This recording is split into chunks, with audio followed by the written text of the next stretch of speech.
A village often called the Venice of the Cotswolds, but behind the postcard perfect scenes is a story of history, craftsmanship and quiet resilience. Welcome to Bourton-on-the-Water.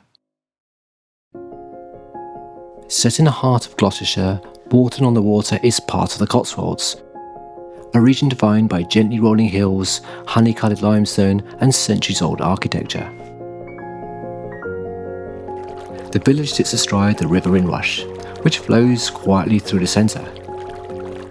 This isn't a dramatic river, it's a shallow, slow-moving and often so clear you can see the pebbles beneath the surface.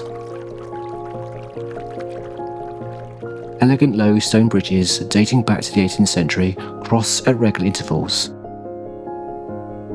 5 of them within a short stretch, giving the village its distinctive rhythm and charm, each one built for both form and function.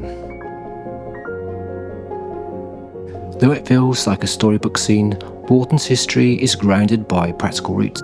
It was mentioned in a Domesday Book of 1086, and its name likely comes from the Old English Bourton, meaning a fortified settlement. The village may look unchanged, but its architecture carries the marks of multiple centuries. The buildings are a classic Cotswold limestone, a warm honey-coloured stone. Every house, inn and shopfront reflects a local tradition of craftsmanship with slate roofs, leaded windows and tidy gardens edged with low stone walls. It's not just the river and cottages that draw people to Bourton. There's the famous Cotswold Motoring Museum, tucked into a converted mill. It's more than vintage cars, it's about British life in the 20th century. Bourton-on-the-Water isn't just pretty, it's a village shaped by water, stone and time.